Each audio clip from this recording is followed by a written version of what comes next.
Facing situations like these is a part of your job. Whether you work around hazardous substances or in emergency response, there are times when you can encounter danger at every turn. Poisonous gases, pools of acid, chemical fires, confined spaces, heat stress, even toxic spills. When you go to work, you need a unique set of tools to make it through the day safely, from monitoring devices to personal protective equipment. It's also important to use specialized work procedures. For every job that you do, taking a gas sample, plugging a leaking drum, cleaning up a spill, there's a right way to do it and a wrong one. But the most important thing that you use on the job is between your ears, your brain. However, it can only help you if it's filled with information. No matter how much training you've had or how much you think you know, it's essential to keep your skills sharp through annual retraining. If you don't, there's no telling what the consequences might be. There is no doubt that your job can be rough, so it's a good thing that you also have a strong regulation on your side. OSHA's Hazardous Waste Operations and Emergency Response Standard, also known as HAZWOPER.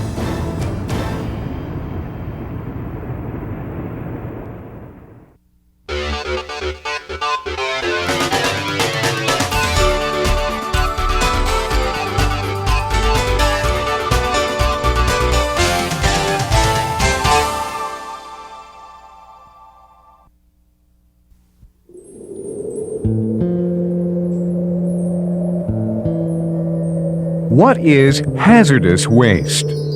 Some people see it as spent chemicals. Others think of it as an industrial byproduct. But most of us do recognize that it is something that can cause us harm. To truly understand what hazardous means, we need to look at regulations that have been set up by several different government agencies. In the Hazard Communication Standard, OSHA defines a hazardous chemical as any chemical which is either a physical hazard or a health hazard. According to OSHA, physical hazards include combustible liquids, compressed gases, flammables, explosives, oxidizers, organic peroxides, and reactive chemicals. Health hazards include sensitizers, irritants, corrosives, toxic agents, and carcinogens. The U.S. Department of Transportation defines a hazardous material as a substance which can pose an unreasonable risk to health, safety, or property when transported. This includes any material listed in the appendix to the DOT Hazardous Materials Table. The EPA defines hazardous waste as any discarded material which is regulated because it exhibits the characteristic of ignitability, corrosivity, reactivity, or toxicity. As you can see, these definitions vary. When we look at all of them together, however, a common picture emerges. The U.S. Department of Transportation, the EPA, and OSHA agree that hazardous waste can injure, sicken, or kill, and has the potential to do this to many people at the same time. Now that we know what hazardous waste is, we must ask ourselves, how will we know it when we see it? The most obvious answer is to look for container labels, warning stickers, and hazard placards. More detailed hazard information can be found on safety data sheets, shipping papers, and other official documentation. In some cases, however, hazardous waste can only be identified through air monitoring or laboratory analysis of the substance itself. Finally, how do we protect ourselves from hazardous waste? That's where HAZWOPER comes in. OSHA's Hazardous Waste Operations and Emergency Response Standard. To get a good understanding of HAZWOPER, let's start at the beginning. OSHA created HAZWOPER, the Hazardous Waste Operations and Emergency Response Regulation, which took effect in 1990. HAZWOPER covers workers at hazardous waste treatment, storage, and disposal facilities and hazardous waste cleanup sites, as well as those who are involved in emergency response operations involving hazardous substances. As a worker covered by HAZWOPER, you receive various types of training and information based on the job you do and the environment you work in. You'll also undergo refresher training at least once a year. That's the purpose of this program. Let's start by taking a closer look at how HAZWOPER affects the work you do. HAZWOPER requires your operation to establish and maintain several written plans. The first is the Site Safety and Health Plan, which is designed to help identify, evaluate, and control workplace hazards. This plan contains a description of your group's organizational structure, a comprehensive work plan for your operation, including standard operating procedures, a site-specific safety and health training program, and guidelines for the medical surveillance of workers who may be exposed to hazardous waste. Your operation also has a written emergency response plan, which provides instructions on how to report and handle emergencies. This includes information on the roles of various personnel, lines of authority, methods of communication, and training for emergency response. The Emergency Response Plan also addresses recognizing and preventing emergencies, site security, evacuation procedures, and how to react to hazardous spills, as well as first aid, emergency medical treatment, and decontamination procedures. The Emergency Response Plan and the Safety and Health Plan both need to address the specific hazards present in your workplace. To do this, the site must first be accurately described. This process, called site characterization, identifies the specific hazards that are present and helps determine the equipment, procedures, and other controls necessary to protect workers at the site. Site characterization starts with a preliminary evaluation to determine what precautions need to be taken in order to do a thorough analysis of the site. This initial investigation focuses on conditions which are immediately dangerous to life and health. These IDLH conditions include confined spaces, potentially flammable or explosive atmospheres, visible vapor clouds, and other immediate dangers. When these hazards have been controlled, a more detailed hazard evaluation can be performed. Once the area has been thoroughly characterized, a site control program must be established. This is part of your group's safety and health plan and outlines the system of controls used to minimize hazards at the site. This includes engineering controls, work practices, and the use of personal protective equipment. Engineering controls are equipment designed to prevent or reduce your exposure to hazards. Around hazardous waste, this can include ventilation systems, which remove contaminated air from your work area, and pressurized cabs, which protect operators of material handling equipment from contaminated air. Work practices are policies, procedures, or activities which can reduce or prevent your exposure to hazardous waste. Examples include wetting down dusty operations, staying upwind of possible airborne hazards, and removing non-essential personnel from areas of potential exposure. Whenever engineering controls and work practices alone are not enough to keep you safe, Personal protective equipment must also be used. When selecting PPE, remember that it must always match the potential hazards of the work environment. There are 4 basic levels. Level A PPE provides the greatest degree of skin, respiratory, and eye protection. This includes a full face-piece self-contained breathing apparatus, SCBA, or a supplied air respirator, SAR. Level A environments also require the use of a totally encapsulating chemical protective suit with other appropriate gear and clothing, such as work boots and overalls. Level B PPE provides the same high level of respiratory protection, but less skin protection. Like Level A, this means using an SCBA or SAR, but only hooded chemical-resistant clothing is needed.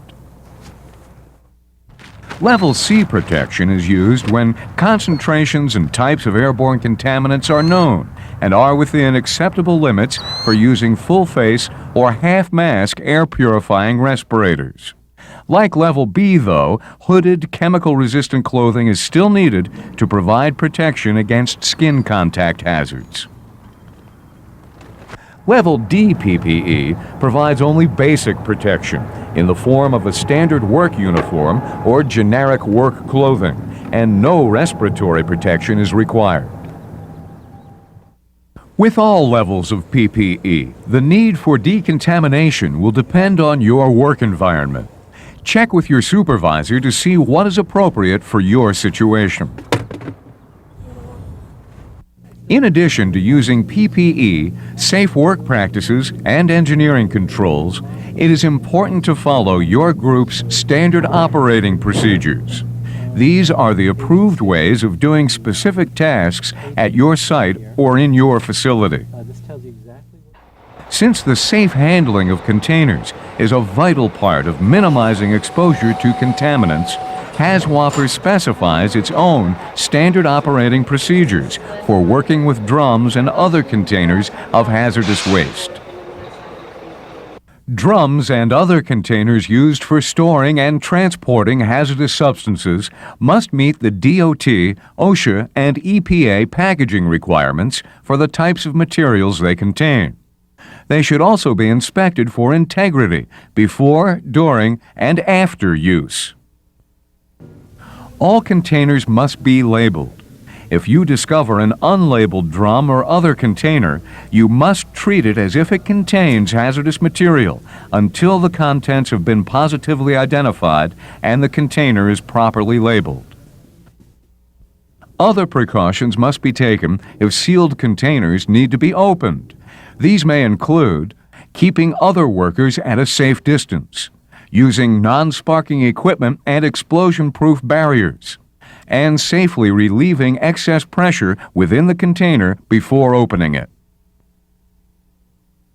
Hazardous waste containers should be moved as little as possible.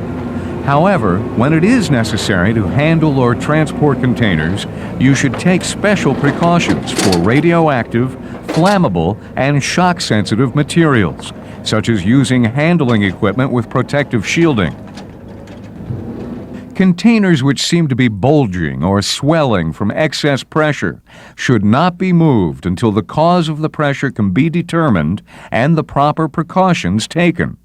This may include releasing the pressure or reinforcing the container. See your supervisor for the specific procedures to be used at your location. It is important to remember that containers must be identified and classified in a staging area prior to shipping. This way, everyone down the line knows what they are handling.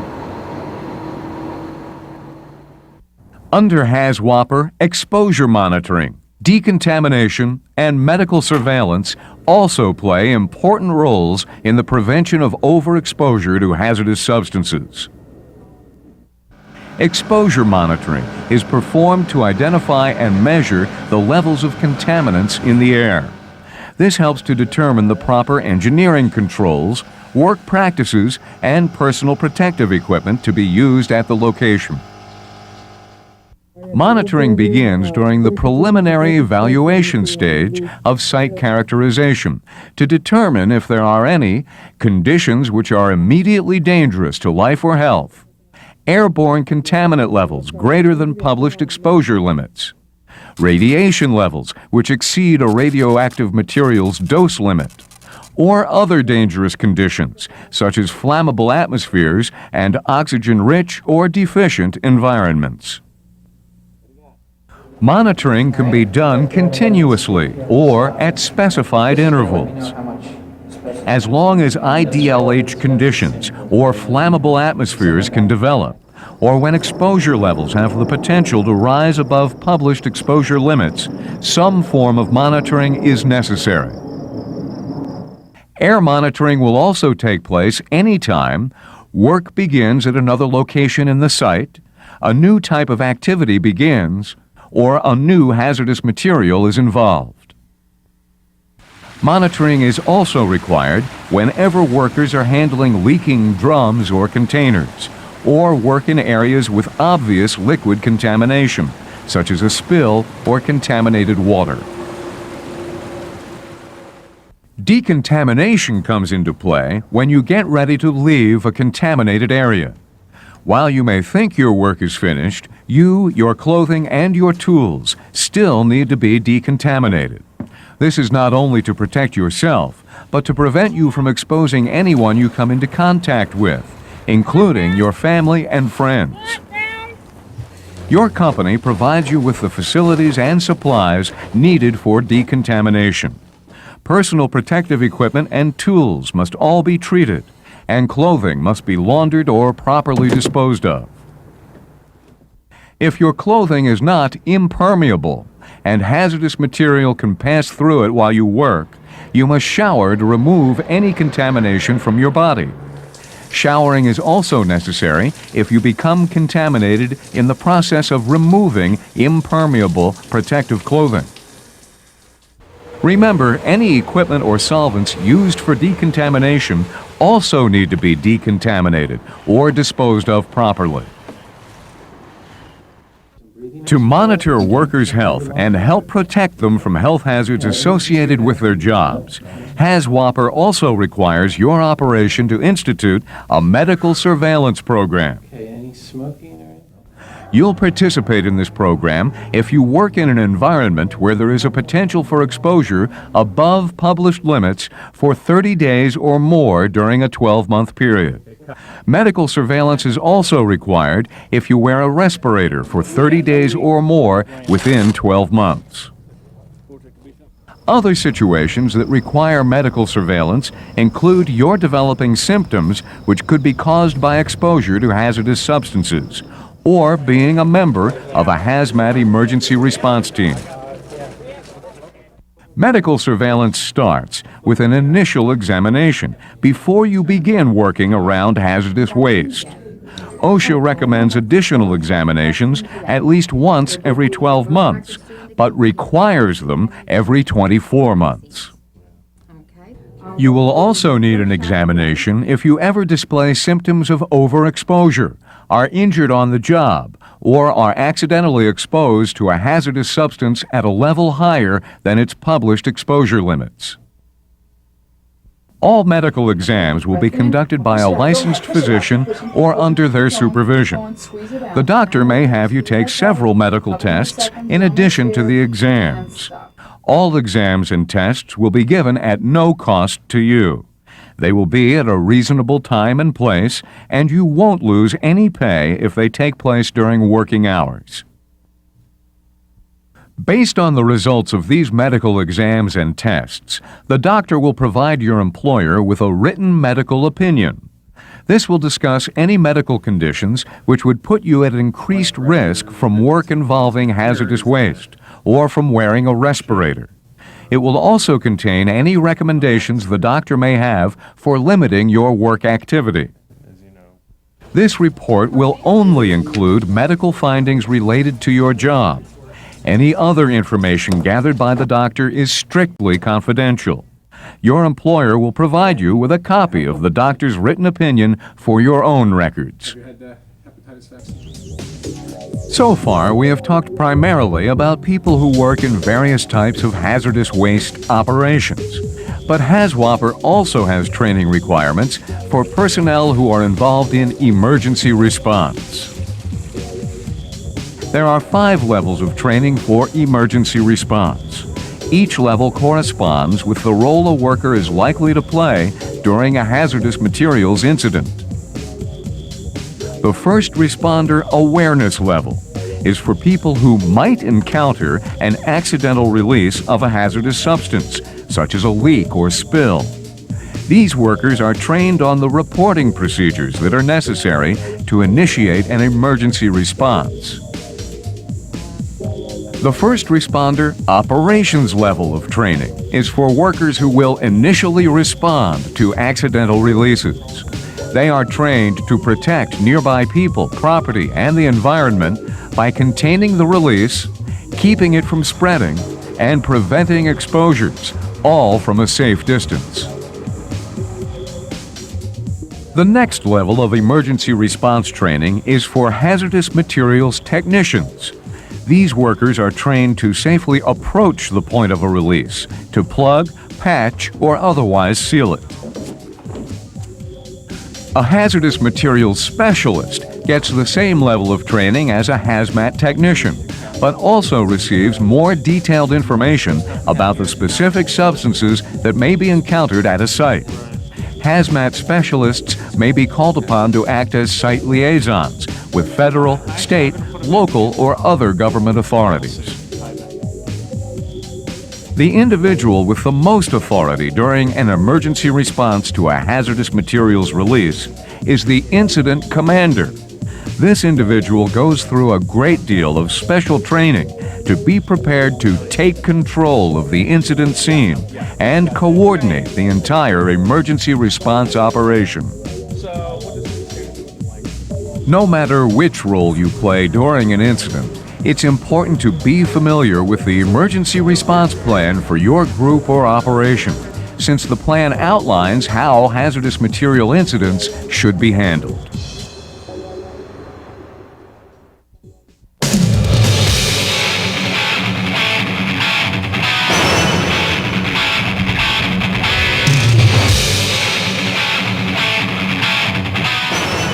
Whether you work at a Superfund cleanup site, in a hazardous waste treatment, storage, or disposal facility, or as a first responder to hazmat emergencies,